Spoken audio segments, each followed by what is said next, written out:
As R O اور D R O election commission کہتی ہے کوئی رول نہیں ہوتا. آپ کو بطور ماہر قانون آپ ان تمام چیزوں کو دیکھتے ہیں, آپ کے خیال میں کمشنر کا کوئی رول آپ کو نظر آتا ہے الیکشن میں؟ بسم اللہ الرحمن الرحیم. شاہد بھائی آپ کا بہت شکریہ کہ آپ نے موقع دیا. ہمارا دو لاز ہیں جو اس سارے الیکشن پروسیس کو ڈیل کرتے ہیں. ایک ہمارا کانسٹیٹیوشن آف پاکستان ہے اور دوسرا ہمارا الیکشن ایکٹ 2017 ہے. کانسٹیٹیوشن آف پاکستان کے اندر ایک براڈ فریم ورک دیا گیا ہے کہ پاکستان کے اندر فری فیئر اور ٹرانسپیرنٹ الیکشن کروانا الیکشن کمیشن آف پاکستان کی ذمہ داری ہے, اور آرٹیکل 218 ہے, 19 ہے, 20 ہے, اور پاکستان کے جتنے بھی ادارے ہیں وہ اس کو اسسٹ کریں گے اس فری فیئر ٹرانسپیرنٹ الیکشنز کے اندر. اور اس کے اوپر سپریم کورٹ آف پاکستان کی بہت ساری ججمنٹ ہے. اور الیکشن کمیشن آف پاکستان ایک کانسٹیٹیوشنل باڈی ہے جس کا ایک چیف الیکشن کمشنر ہے اور 4 اس کے ممبر ہیں. ہر پروونس سے ایک اس کا ممبر ہوتا ہے اور وہ ایک کام پروسیس کرتے. اب اس سارے پروسیس کو ایگزیکیوٹ کرنے کے لیے جو آگے ہے وہ لا کے اندر الیکشن ایکٹ 2017 ہے. اب 2017 کے اندر جو 2 چیزیں ایسی ہیں کہ جو اس سارے پروسیس کو آگے جا کے ایگزیکیوٹ کرتی ہیں, ایک آپ کا ہے ڈسٹرکٹ ریٹرننگ آفیسر اور ایک ہے آپ کا ریٹرننگ آفیسرز. اب ڈسٹرکٹ ریٹرننگ آفیسرز جو ہیں وہ آپ کے اپوائنٹ کیے جاتے ہیں سیکشن 50 کے نیچے الیکشن ایکٹ 2017 کے نیچے, اور ریٹرننگ آفیسر جو ہے وہ سیکشن 51 الیکشن ایکٹ 2017 کے نیچے کیے جاتے ہیں. اب اس 2018 کے اندر دیکھا جائے تو پورے ملک کے اندر جو آپ کے ڈی سی اوز تھے یا ڈی سیز تھے اور اے سیز جو تھے ان کو ڈسٹرکٹ ریٹرننگ آفیسرز لگایا گیا, اور اس کے نیچے جو آپ کے اسسٹنٹ کمشنرز تھے ان ساروں کو جو ہے وہ ریٹرننگ آفیسرز جو ہے وہ لگایا گیا. اور ان کا کام یہ تھا کہ directly election commission of Pakistan کے ڈائریکٹ سپرویژن کے اندر کام کرے. اب پورے اس پروسیس کے اندر جو کمشنر کہیں پر بھی نہیں, کمشنر بھی کہیں نہیں ہے, چیف سیکرٹری بھی کہیں نہیں ہے, اور کوئی انٹائر گورنمنٹ کا اس کے اندر کوئی رول نہیں ہے. اب اس کے اندر یہ ہے کہ کسی اس میں ایک کلیئرٹی یہ دیجیے گا کہ جب ڈی آر او اور آر او کی آپ نے بات کی کہ وہ ڈسٹرکٹ ایڈمنسٹریشن سے لیے گئے, جب یہ میری معلومات کے مطابق ایڈمنسٹریشن سے نہیں لیے گئے, وہ پروونشل گورنمنٹ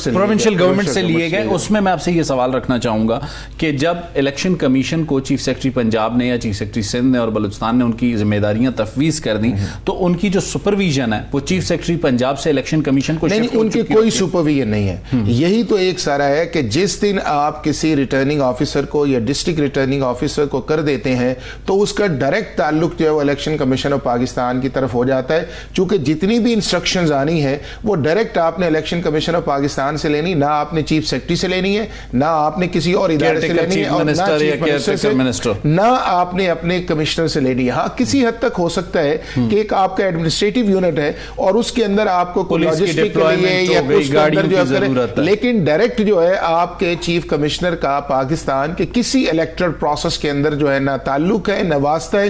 نہ اس کا پریزائڈنگ. آپ نے دیکھا ہوگا کہ پورے ملک کے اندر جو ہے جو پریزائڈنگ آفیسرز ہیں وہ لگائے ہیں ریٹرننگ آفیسرز نے اور ڈسٹرکٹ ریٹرننگ آفیسرز نے, اور وہ کیوں لگائے ہیں, وہ بھی الیکشن کمیشن آف پاکستان کی کانفرنس کے بعد لگائے ہیں. تو چیف کمشنر کا اس سارے پروسیس سے تعلق نہیں, لیکن جو چیف کمشنر نے سٹیٹمنٹ دی ہے اس کے بڑے جو ہیں وہ 3 ایریاز ہیں جو میں سمجھتا ہوں. ایک ہے اس کا لیگل ایریا, دوسرا اس کا پولیٹیکل ایریا, اور تیسرا اس کے اندر یہ ہے کہ جو انہوں نے سسٹم کو ڈسکریڈٹ کرنے کی کوشش کی ہے. اور یہ جو سٹیٹمنٹ آئی ہے شاید یہ ایک ویل تھاٹ. اور پہلے ذرا آپ اس کے لیگل ایریا کو ہمیں بتائیے. لیگل اس کا ایریا یہ ہے کہ ایک ایسا شخص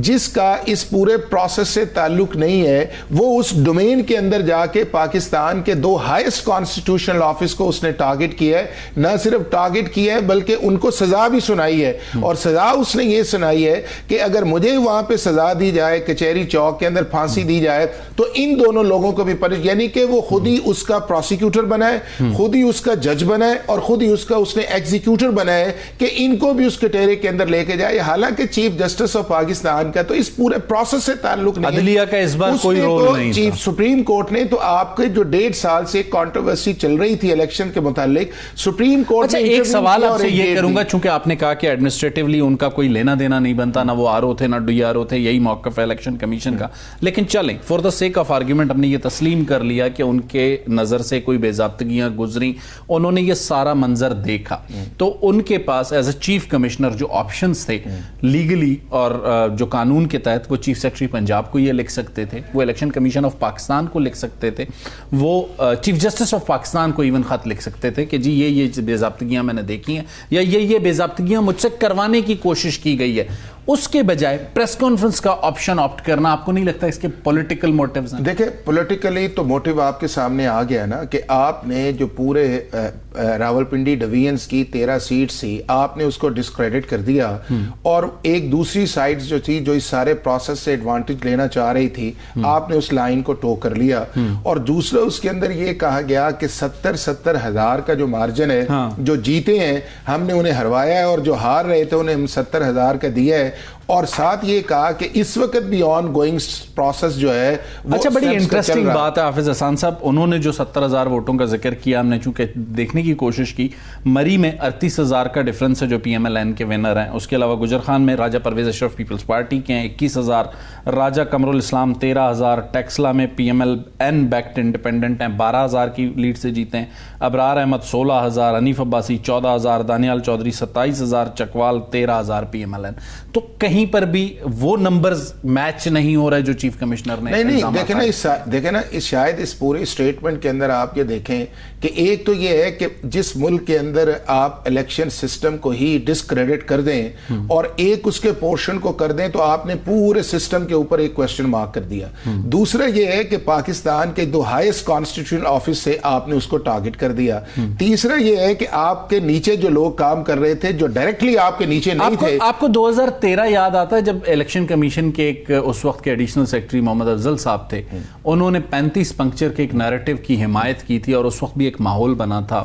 جسے کہتے ہیں دھاندلی، منظم دھاندلی کا، لیکن ہمیں یاد ہے 2 سال بعد انہوں نے عدالت میں ان جج سے معافی مانگی تھی جن پر انہوں نے کیا نہیں صاحب if I am not wrong. تو آپ کو لگتا ہے کہ اس بار بھی اسی طرح کا معاملہ ہوگا؟ یہ شاید یہ 2013 سے زیادہ ڈینجرس ہے۔ وہ بات اس وقت آئی تھی جب آپ کے ملک کے اندر ایک پولیٹیکل ٹرانزیشن ہو چکی تھی۔ اب یہ جو چیز، اور وہ اس وقت سرونگ تھے اور انہوں نے ریٹائرمنٹ کے بعد جا کے کہی، یہ جو صاحب ہیں انہوں نے اپنی سروس کے اندر کہا، لیکن یہ بھی اگلے 10 12 15 دن کے اندر ریٹائر ہونے جا رہے ہیں، اور ہمارے ملک کے اندر ابھی آپ دیکھیں کہ آفیشیل گیزٹ نوٹیفائڈ نہیں ہوا۔ اس کے بعد یہ ہے کہ آپ کی انڈیپینڈنٹ جو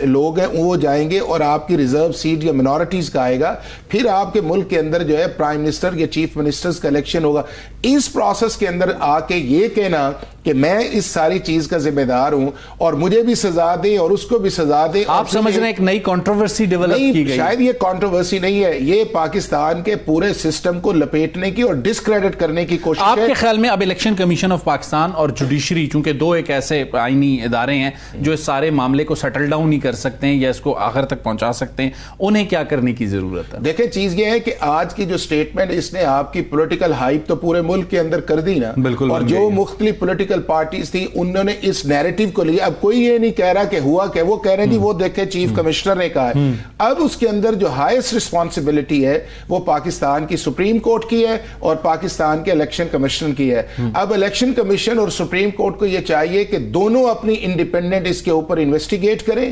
اور جتنے لوگ اس کے اندر انوالو ہیں یا کوئی ایویڈنس وہ کہتا ہے کہ وہ آئی ہے وہ ان لوگوں کو بھی سزا دیں، اور اگر یہ نہیں آیا تو جس شخص نے یہ الزام لگایا ہے اس کو پراپر طریقے سے اس ملک کے اندر جو ہے پروسیکیوٹ کیا جائے، سزا دی جائے، تاکہ صرف یہ نہیں ہے کہ ایک انڈیویجول کا کام ہے یہ